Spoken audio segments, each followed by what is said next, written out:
Analyse, avis, questions d'actualité, c'est le podcast du Labo des Jeux.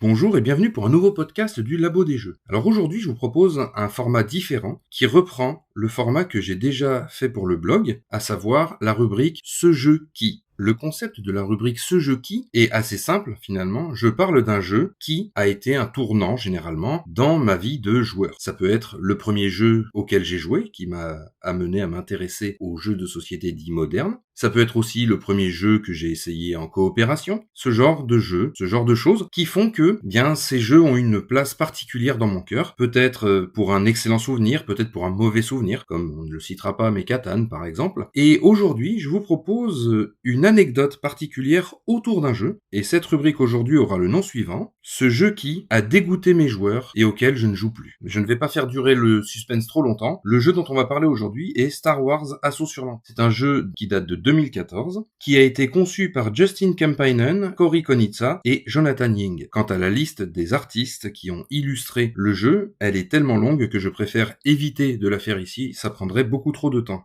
Le jeu a été édité par Fantasy Flight Games, aussi connu sous le nom de FFG, et distribué par Asmodee. Donc il devient très difficile de se le procurer ainsi que ses extensions, puisque le jeu regorge d'extensions. C'est un jeu qui est vraiment très très fourni, bien que la boîte de base soit déjà suffisante pour bien jouer, mais toutes les extensions apportent bien entendu un gros plus, un renouveau. C'est un jeu qui se joue en campagne, avec des missions qui se suivent, et en fonction des réussites ou des échecs d'un des deux camps, puisque le jeu se joue en 1 contre tous, à savoir que une personne va incarner l'Empire, et ensuite, entre 1 et 4 personnes vont pouvoir incarner la rébellion. Le jeu propose donc des missions qui vont s'enchaîner les unes après les autres, des missions principales, des missions secondaires, qui vont permettre aux rebelles de s'équiper, de prendre de l'expérience, d'avoir de nouvelles compétences, ainsi qu'à l'Empire de procéder de la même manière, d'avoir de nouvelles compétences, d'avoir de nouvelles troupes, de déverrouiller de nouveaux accessoires aussi, pour pouvoir empêcher la rébellion de progresser. Donc le jeu a un aspect jeu de rôle, puisqu'il y a vraiment des missions scénarisées, avec des passages imposés, des choses à lire, des événements qui vont se déclencher en fonction des actions des joueurs, ou en fonction des actions de l'impérial, de la personne qui joue le camp impérial. Et au fur et à mesure de la campagne, eh bien vous allez découvrir de nouvelles choses, de nouveaux événements. En fonction de la réussite ou de l'échec de certaines missions, ça n'amènera pas à la même mission suivante, qui fait que la campagne est quand même rejouable, puisque en fonction des succès ou des échecs de chaque camp, il y a des missions qui ne seront pas jouées du tout lors de la première campagne que vous allez faire. De plus, le jeu étant un jeu de figurines, il y a forcément une part liée au hasard qui fait que les événements ne se dérouleront jamais de la même manière 2 fois de suite. Et c'est aussi cette fameuse part au hasard qui fait que mes joueurs détestent ce jeu, parce que dans l'anecdote qui est à venir, j'ai eu certes le nez fin parce que j'ai plutôt bien joué, mais en même temps, j'ai eu un bon coup de chance sur les jets de dés, et c'est cette chance, je crois, cette chance insolente qui leur a fait perdre la partie, qui a fait qu'ils n'ont plus jamais voulu rejouer. Enfin, je dis qu'ils n'ont plus jamais voulu rejouer au jeu, ce n'est pas totalement vrai. Quelques années plus tard, ils ont accepté de recommencer, puisque je m'étais rendu compte que j'avais fait une erreur de règle, et pour eux, cette erreur de règle les a grandement pénalisés. Les erreurs de règle sont assez fréquentes d'ailleurs dans ce jeu, je dois le dire, puisque c'est un jeu qui contient énormément de règles, énormément d'extensions, c'est ce que l'on appelle un Ameritrash, donc un jeu à l'américaine où le hasard joue beaucoup, mais aussi où il y a plein de petites micro-règles qui font qu'on peut certaines en oublier, d'autres à cause de la traduction ou d'un manque de précision et de clarté dans les règles d'origine vont faire qu'on va se retrouver avec des doutes, des interprétations personnelles. Et après quelques années, en allant fouiller dans la fac du jeu, j'ai découvert qu'effectivement, une des règles que mes joueurs me demandaient tout le temps, bien, je ne l'appliquais pas puisque moi je ne la comprenais pas de cette manière-là, mais un des auteurs a validé la compréhension de mes joueurs. Donc nous avons rejoué au jeu. Malheureusement pour eux, l'issue a été la même. Ils se sont fait rouler dessus et depuis, plus personne ne veut jouer à ce jeu. Alors moi j'aime tellement ce jeu que je continue à acheter des extensions quand j'en trouve, je continue à acheter des figurines, mais c'est juste pour la collection, puisque je sais que le jeu ne ressortira pas, même si techniquement je pourrais y jouer seul, puisque il existe une application qui permet de simuler le joueur impérial et de jouer en coopération, donc soit en solo, soit avec des amis, mais malgré tout, pour le moment, en fait, le sel de ce jeu pour moi, c'est de jouer vraiment en 1 contre tous, et ils ne veulent plus jouer contre moi. Quel que soit le camp que j'incarne, ceci dit, puisque quand je joue seul contre eux, je gagne, et quand je joue en coopération contre un autre impérial, on gagne aussi. Donc ils ont vraiment l'impression l'impression que je suis devenu beaucoup trop fort à ce jeu et qu'ils ne peuvent pas me vaincre quel que soit le camp que j'incarne. Ce qui est entièrement faux. Ce n'est pas totalement faux. En fait, je vais me reprendre, j'ai dit entièrement faux, c'est pas entièrement faux. Je suis vraiment assez doué à ce jeu et je vous le promets, c'est la seule fois où vous m'entendrez dire que je suis doué à un jeu, puisque tout simplement, c'est le seul jeu sur lequel mon cerveau a vraiment, je pense, compris les mécaniques, compris comment se placer, et donc quel que soit le camp que je joue, je comprends vraiment le fonctionnement du jeu et j'arrive toujours à tirer mon épingle du jeu. Et donc, à cause de cela, mes joueurs ne veulent plus jouer contre moi. Mais alors, pourquoi est-ce qu'ils ne veulent plus jouer contre moi? Quelle est donc cette anecdote croustillante? Eh bien, la voici. Stop au suspense, on y arrive. Tout simplement, lors d'une mission, il faut savoir que lorsqu'on met en place une mission, ça prend un certain temps, puisque les terrains sur lesquels on va jouer sont constitués de différentes tuiles qui s'assemblent façon puzzle. Il faut vérifier le nombre de troupes que l'on va placer sur la carte. Il faut aussi regarder les différents butins, les conditions de victoire, les conditions de défaite. Donc la mise en place d'une mission peut prendre entre 10 et 20 minutes facilement pour le joueur impérial, entre le moment de sortir le jeu, de le poser. Ça doit être fait avant que les joueurs n'arrivent pour ne pas qu'ils voient ce que fait l'impérial lorsqu'il pose le jeu sur la table. Donc il y a quand même quelques contraintes pour mettre le jeu sur la table et le poser avant même que les joueurs ne commencent la partie. Donc je fais ma mise en place d'une mission, je lis les objectifs pour moi, pour savoir comment me préparer, et quand mes joueurs arrivent, eh bien je lance la mission, je leur lis le scénario, on est tous dans l'ambiance, on est à fond. Une mission comporte plusieurs rounds, généralement au bout d'un certain nombre de rounds, si les conditions de victoire ou de défaite n'ont pas été satisfaites, la partie prend fin, et en fonction de la mission, on sait quel camp l'emporte. Si c'est les impériaux ou si ce sont les rebelles. Et bien là, dans cette mission, il s'est passé quelque chose qui ne s'était encore jamais produit. Au bout du deuxième round, sur les 6 que comptait la mission, j'aurais pu remporter la partie immédiatement. Il me suffisait d'éliminer un rebelle et je remportais la partie. Et ils n'ont pas eu beaucoup de chance au niveau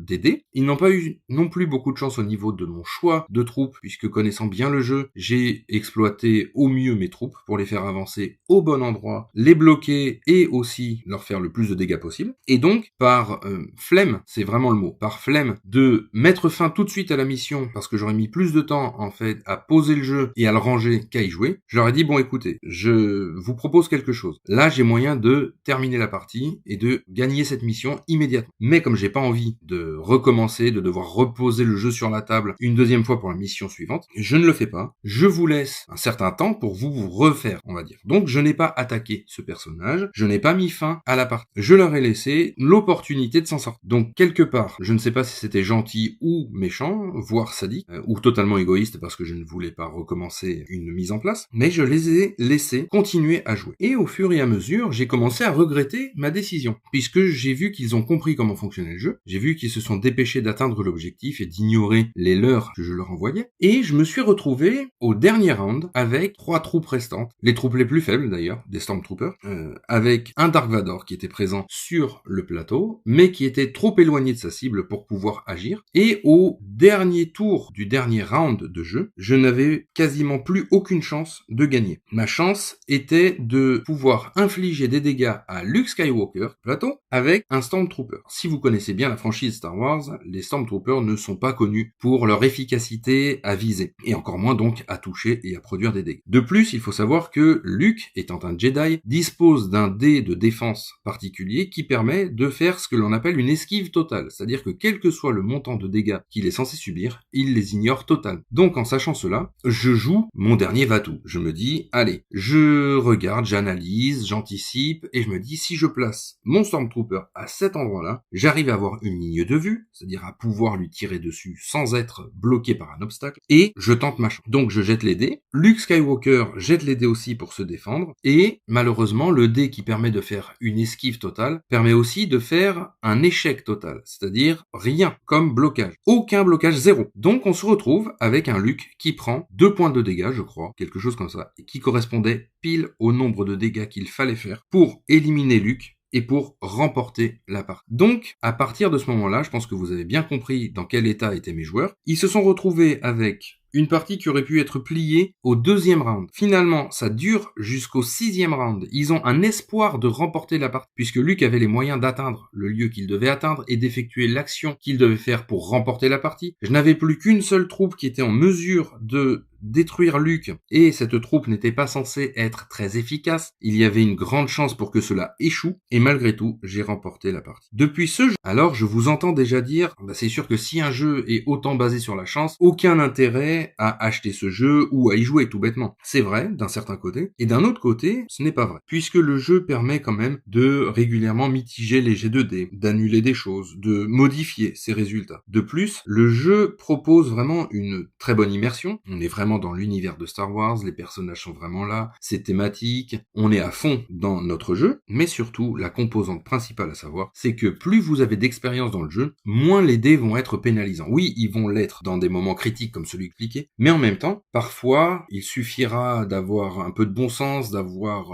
une bonne position, de se placer à certains endroits pour bloquer nos adversaires. De plus, je dois dire que ayant plusieurs campagnes à mon actif, ayant joué avec différents groupes de joueurs, certains n'étant plus là et ne pouvant plus donc jouer avec moi, il s'avère que parfois, on peut enchaîner les défaites, mais quand même gagner la campagne. Puisque comme je l'ai dit, c'est un jeu à campagne. Donc pour savoir qui a vraiment gagné la partie, il faut aller au bout de cette campagne. Et j'ai l'exemple d'une campagne qui était composée, il me semble, de 12 missions, entre les missions principales et les missions annexes, où mon adversaire, on jouait en 1 contre 1, mon adversaire a gagné, je crois, uniquement 2 missions de cette campagne. Eh bien, parmi les 2 missions gagnées, il y avait la toute dernière qui fait que les rebelles ont remporté la campagne. Donc oui, il peut y avoir une certaine frustration dans la défaite, mais finalement, la vraie partie se joue sur la toute dernière mission de la campagne, une fois que les 2 camps sont au maximum de leur capacité, maximum de leur pouvoir, et c'est à ce moment-là que l'on sait qui a remporté la campagne. Donc oui, l'Empire a été extrêmement fort pendant 10 des 12 missions, malheureusement il a chuté sur la toute dernière mission, et les rebelles ont remporté cette campagne. De plus, je lis souvent partout que les rebelles sont beaucoup trop forts et que l'Empire ne gagne jamais. Et dans mon cas, c'est toujours l'Empire qui l'emporte, ou les rebelles, en fonction de quel camp j'incarne. Donc, le concept n'est pas tant que les rebelles sont extrêmement puissants, c'est la manière que l'on va avoir de jouer, la manière que l'on va avoir de comprendre la mécanique du jeu, le placement. Le placement dans ce jeu est vital, il est important de savoir où se placer, à quel moment mettre des troupes, essayer de détourner l'attention soit de l'impérial, soit des rebelles, pour pouvoir se frayer un chemin vers la mission. Et, petite stratégie pour les rebelles, focussez-vous vraiment sur l'objectif. L'Empire étant extrêmement puissant, il peut vous envoyer beaucoup de troupes. Et ce n'est pas un jeu d'escarmouche, même s'il y a un mode escarmouche, mais là je parle de la campagne. Ce n'est pas un jeu d'escarmouche où le but est d'éliminer toutes les troupes adverses. Ça, c'est le but de l'Empire. Soit de vous faire traîner dans le temps, soit de tous vous éliminer. Mais les rebelles, leur but est d'atteindre directement l'objectif. Si vous rushez l'objectif, les rebelles vont gagner la partie assez facilement. Si l'Empire bloque l'objectif et en même temps fait des dégâts aux rebelles, il l'emportera beaucoup plus facilement. Donc voilà un petit peu ce qui fait que ce jeu que j'aime énormément, que je trouve vraiment excellent, ne peut quasiment plus être sorti avec mon groupe habituel de joueurs, puisqu'à chaque fois ils ont en souvenir 7 épisodes très particuliers qui font qu'ils ont l'impression que quoi qu'ils fassent, dès que je suis dans les parages, ils vont perdre la partie. Donc j'espère que ce nouveau format vous aura plu et je vous dis à très bientôt pour reparler d'un autre jeu. Vous pouvez également nous soutenir grâce à notre Ko-fi, dont on vous met le lien en description. Merci. Jour là, depuis ce manque de chance total, mes joueurs ont refusé de jouer au jeu.